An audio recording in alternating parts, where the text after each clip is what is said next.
ನೋಡಿ, gold smuggler Ranya Rao ಈಗ ಈಕೆಯ ಮೇಲೆ ಸಿಬಿಐ ಕಣ್ಣುಬಿದ್ದಿದೆ. ಸ್ವಯಂ ಪ್ರೇರಿತವಾಗಿ ಕೇಸ್ ದಾಖಲಿಸಿಕೊಂಡು ಎಫ್ಐಆರ್ ಹಾಕಲಾಗಿದೆ. ಸಿಬಿಐನಿಂದ ಪ್ರತ್ಯೇಕ ಎಫ್ಐಆರ್ ದಾಖಲು, ತನಿಖೆ ಇನ್ನು ಮೇಲಿಂದ ಶುರು. ದೇಶಾದ್ಯಂತ ಸಿಬಿಐ ಟೀಮ್ನಿಂದ ತನಿಖೆ ಆರಂಭ ಆಗುತ್ತೆ. ಮುಂಬೈ, ಬೆಂಗಳೂರಲ್ಲಿ ಸಿಬಿಐ ತನಿಖೆ ಇನ್ನಷ್ಟು ಚುರುಕುಗೊಂಡಿದೆ. ಸಿಬಿಐ ತನಿಖೆಯಲ್ಲಿ ದೊಡ್ಡವರ ಬಂಡವಾಳ ಬಯಲಾಗುತ್ತಾ ಅನ್ನುವಂತ ಪ್ರಶ್ನೆ ಈಗ. ಚಿನ್ನದ ಹುಡುಗಿ ನಟಿ ರನ್ಯಾ ರಾವ್ ಗೋಲ್ಡ್ ಸ್ಮಗ್ಲರ್ ಮಾಡ್ತಾ ಇದ್ರು. ಈ ವ್ಯವಹಾರದಿಂದ, ಈ ರೀತಿ ಮಾಡೋದ್ರಿಂದ, ಈ ಸ್ಮಗ್ಲಿಂಗ್ ಮಾಡೋದ್ರಿಂದ ದೇಶಕ್ಕೆ ಎಷ್ಟು ಸಮಸ್ಯೆ ಇದೆ, ಸುರಕ್ಷತೆಯ ದೃಷ್ಟಿಯಿಂದ ಎಲ್ಲದನ್ನು ಕೂಡ ನೋಡಬೇಕಾಗುತ್ತೆ. ಹಾಗಾಗಿ ಬಹಳ ಇದನ್ನ ಸೀರಿಯಸ್ ಆಗಿ, ಗಂಭೀರವಾಗಿ ತೆಗೆದುಕೊಂಡಿರುವಂತಹ ಸಿಬಿಐ ಎಫ್ಐಆರ್ ದಾಖಲಿಸಿಕೊಂಡಿದೆ.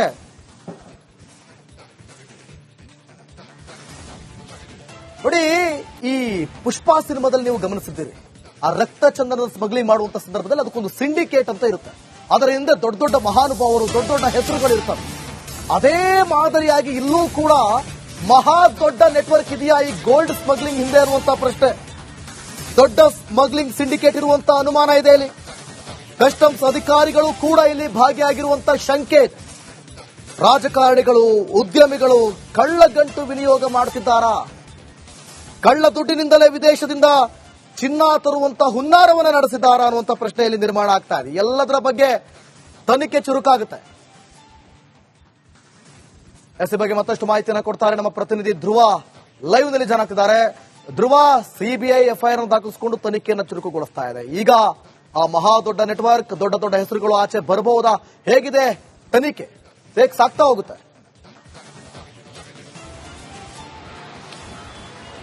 ಎಸ್ ದಿವಿತ್, ಯಾವಾಗ ರನ್ಯಾ ರಾವ್ ಅವರನ್ನ ಡಿಆರ್ಐ ಅಧಿಕಾರಿಗಳು ಅರೆಸ್ಟ್ ಮಾಡಿದ್ರು, ಅದರ ಬೆನ್ನಲ್ಲೇ ಇದರ ಹಿಂದಿರುವಂತಹ ದೊಡ್ಡ ದೊಡ್ಡ ಪ್ರಭಾವಿಗಳ ಹೆಸರು ಕೂಡ ಈಗ ಏನು ಡಿಆರ್ಐ ಅಧಿಕಾರಿಗಳಿಗೆ ಸಿಕ್ಕಿರುವಂತದ್ದು.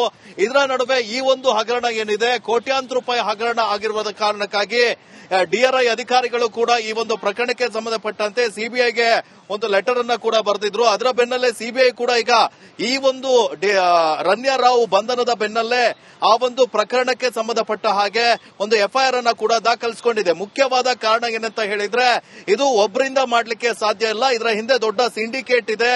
ಇದರಿಂದಾಗಿ ದೇಶಕ್ಕೆ ಲಕ್ಷಾಂತರ ಕೋಟ್ಯಾಂತರ ರೂಪಾಯಿ ನಷ್ಟ ಆಗ್ತಾ ಇದೆ ಎನ್ನುವಂಥದ್ದು. ಇನ್ನೊಂದು, ಇವೆಲ್ಲವನ್ನ ಕೂಡ ಮಾನಿಟರ್ ಮಾಡಬೇಕಾಗಿದ್ದಂತ ಕಸ್ಟಮ್ ಅಧಿಕಾರಿಗಳು ಕೂಡ ಇದರಲ್ಲಿ ಶಾಮೀಲಾಗಿದ್ದಾರೆ ಅನ್ನುವಂಥದ್ದು. ಅಬ್ಸಲ್ಯೂಟ್ಲಿ ಕಸ್ಟಮ್ ಅಧಿಕಾರಿಗಳ ಸಹಾಯ ಇಲ್ಲದೆ ಈ ರೀತಿ ವಂಚಿಸಿ ಕೋಟ್ಯಾಂತರ ರೂಪಾಯಿ ಮೌಲ್ಯದ ಚಿನ್ನವನ್ನ ಹೊರ ರಾಜ್ಯ ಅಂದ್ರೆ ಬೇರೆ ದೇಶದಿಂದ ತರಲಿಕ್ಕೆ ಸಾಧ್ಯ ಇಲ್ಲ.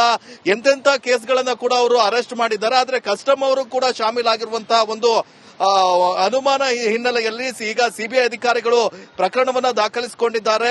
ದೇಶಾದ್ಯಂತ ತನಿಖೆಯನ್ನ ಕೂಡ ಮಾಡ್ತಾ ಇದ್ದಾರೆ. ಮುಖ್ಯವಾಗಿ ಮುಂಬೈ ಇರಬಹುದು, ಬೆಂಗಳೂರು ಸಿಬಿಐ ಅಧಿಕಾರಿಗಳು ಕೂಡ ಈಗ ತನಿಖೆಯನ್ನ ನಡೆಸ್ತಾ ಇದ್ದಾರೆ. ಈಗಾಗಲೇ ಥ್ಯಾಂಕ್ ಯು ಧ್ರುವ, ನಿಮ್ಮೆಲ್ಲ ಮಾಹಿತಿಗಾಗಿ. ನೋಡಿ, ಗೋಲ್ಡ್ ಸ್ಮಗ್ಲರ್ ರನ್ಯಾ ರಾವ್ ಈಗ ಈಕೆಯ ಮೇಲೆ ಸಿಬಿಐ ಕಣ್ಣುಬಿದ್ದಿದೆ. ಸ್ವಯಂ ಪ್ರೇರಿತವಾಗಿ ಕೇಸ್ ದಾಖಲಿಸಿಕೊಂಡು ಎಫ್ಐಆರ್ ಹಾಕಲಾಗಿದೆ. ಸಿಬಿಐನಿಂದ ಪ್ರತ್ಯೇಕ ಎಫ್ಐಆರ್ ದಾಖಲು, ತನಿಖೆ ಇನ್ನು ಮೇಲಿಂದ ಶುರು. ದೇಶಾದ್ಯಂತ ಸಿಬಿಐ ಟೀಮ್ನಿಂದ ತನಿಖೆ ಆರಂಭ ಆಗುತ್ತೆ. ಮುಂಬೈ, ಬೆಂಗಳೂರಲ್ಲಿ ಸಿಬಿಐ ತನಿಖೆ ಇನ್ನಷ್ಟು ಚುರುಕುಗೊಂಡಿದೆ. ಸಿಬಿಐ ತನಿಖೆಯಲ್ಲಿ ದೊಡ್ಡವರ ಬಂಡವಾಳ ಬಯಲಾಗುತ್ತಾ ಅನ್ನುವಂತ ಪ್ರಶ್ನೆ ಈಗ. ಚಿನ್ನದ ಹುಡುಗಿ ನಟಿ ರನ್ಯಾ ರಾವ್ ಗೋಲ್ಡ್ ಸ್ಮಗ್ಲರ್ ಮಾಡ್ತಾ ಇದ್ರು. ಈ ವ್ಯವಹಾರದಿಂದ, ಈ ರೀತಿ ಮಾಡೋದ್ರಿಂದ, ಈ ಸ್ಮಗ್ಲಿಂಗ್ ಮಾಡೋದ್ರಿಂದ ದೇಶಕ್ಕೆ ಎಷ್ಟು ಸಮಸ್ಯೆ ಇದೆ, ಸುರಕ್ಷತೆಯ ದೃಷ್ಟಿಯಿಂದ ಎಲ್ಲದನ್ನು ಕೂಡ ನೋಡಬೇಕಾಗುತ್ತೆ. ಹಾಗಾಗಿ ಬಹಳ ಇದನ್ನ ಸೀರಿಯಸ್ ಆಗಿ, ಗಂಭೀರವಾಗಿ ತೆಗೆದುಕೊಂಡಿರುವಂತಹ ಸಿಬಿಐ ಎಫ್ಐಆರ್ ದಾಖಲಿಸಿಕೊಂಡಿದೆ.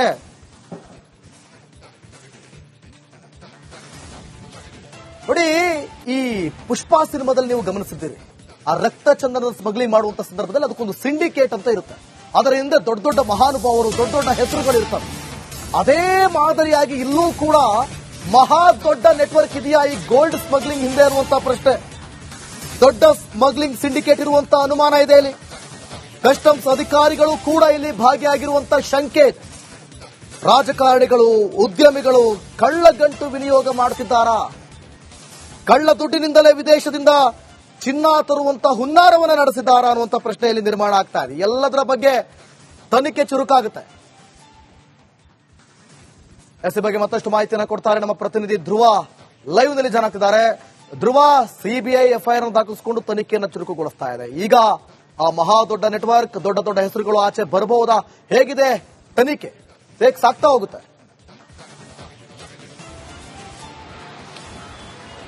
ಎಸ್ ದಿಬೇತ್, ಯಾವಾಗ ರನ್ಯಾ ರಾವ್ ಅವರನ್ನ ಡಿಆರ್ಐ ಅಧಿಕಾರಿಗಳು ಅರೆಸ್ಟ್ ಮಾಡಿದ್ರು, ಅದರ ಬೆನ್ನಲ್ಲೇ ಇದರ ಹಿಂದಿರುವಂತಹ ದೊಡ್ಡ ದೊಡ್ಡ ಪ್ರಭಾವಿಗಳ ಹೆಸರು ಕೂಡ ಈಗ ಏನು ಡಿಆರ್ಐ ಅಧಿಕಾರಿಗಳಿಗೆ ಸಿಕ್ಕಿರುವಂತದ್ದು. ಇದರ ನಡುವೆ ಈ ಒಂದು ಹಗರಣ ಏನಿದೆ, ಕೋಟ್ಯಾಂತರ ರೂಪಾಯಿ ಹಗರಣ ಆಗಿರುವ ಕಾರಣಕ್ಕಾಗಿ ಡಿಆರ್ಐ ಅಧಿಕಾರಿಗಳು ಕೂಡ ಈ ಒಂದು ಪ್ರಕರಣಕ್ಕೆ ಸಂಬಂಧಪಟ್ಟಂತೆ ಸಿಬಿಐಗೆ ಒಂದು ಲೆಟರ್ ಅನ್ನ ಕೂಡ ಬರೆದಿದ್ರು. ಅದರ ಬೆನ್ನಲ್ಲೇ ಸಿಬಿಐ ಕೂಡ ಈಗ ಈ ಒಂದು ರನ್ಯಾ ರಾವ್ ಬಂಧನದ ಬೆನ್ನಲ್ಲೇ ಆ ಒಂದು ಪ್ರಕರಣಕ್ಕೆ ಸಂಬಂಧಪಟ್ಟ ಹಾಗೆ ಒಂದು ಎಫ್ಐಆರ್ ಅನ್ನ ಕೂಡ ದಾಖಲಿಸಿಕೊಂಡಿದೆ. ಮುಖ್ಯವಾದ ಕಾರಣ ಏನಂತ ಹೇಳಿದ್ರೆ, ಇದು ಒಬ್ಬರಿಂದ ಮಾಡಲಿಕ್ಕೆ ಸಾಧ್ಯ ಇಲ್ಲ. ಇದರ ಹಿಂದೆ ದೊಡ್ಡ ಸಿಂಡಿಕೇಟ್ ಇದೆ.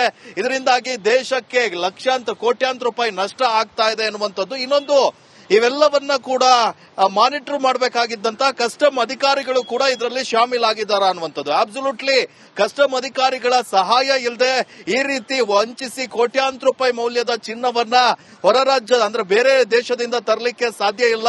ಎಂತೆಂಥ ಕೇಸ್ಗಳನ್ನ ಕೂಡ ಅವರು ಅರೆಸ್ಟ್ ಮಾಡಿದ್ದಾರೆ. ಆದ್ರೆ ಕಸ್ಟಮ್ ಅವರು ಕೂಡ ಶಾಮೀಲಾಗಿರುವಂತಹ ಒಂದು ಅನುಮಾನ ಹಿನ್ನೆಲೆಯಲ್ಲಿ ಈಗ ಸಿಬಿಐ ಅಧಿಕಾರಿಗಳು ಪ್ರಕರಣವನ್ನ ದಾಖಲಿಸಿಕೊಂಡಿದ್ದಾರೆ.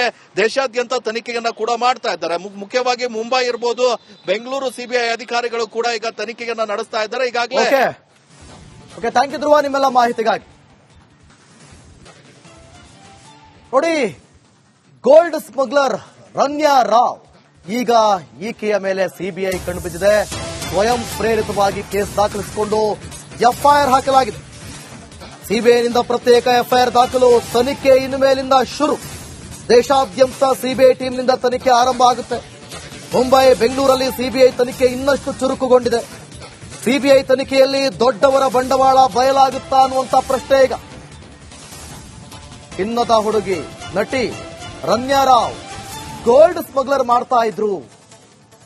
ಈ ವ್ಯವಹಾರದಿಂದ, ಈ ರೀತಿ ಮಾಡೋದ್ರಿಂದ, ಈ ಸ್ಮಗ್ಲಿಂಗ್ ಮಾಡೋದ್ರಿಂದ ದೇಶಕ್ಕೆ ಎಷ್ಟು ಸಮಸ್ಯೆ ಇದೆ, ಸುರಕ್ಷತೆಯ ದೃಷ್ಟಿಯಿಂದ ಎಲ್ಲದನ್ನು ಕೂಡ ನೋಡಬೇಕಾಗುತ್ತೆ. ಹಾಗಾಗಿ ಬಹಳ ಇದನ್ನ ಸೀರಿಯಸ್ ಆಗಿ, ಗಂಭೀರವಾಗಿ ತೆಗೆದುಕೊಂಡಿರುವಂತಹ ಸಿಬಿಐ ಎಫ್ಐಆರ್ ದಾಖಲಿಸಿಕೊಂಡಿದೆ.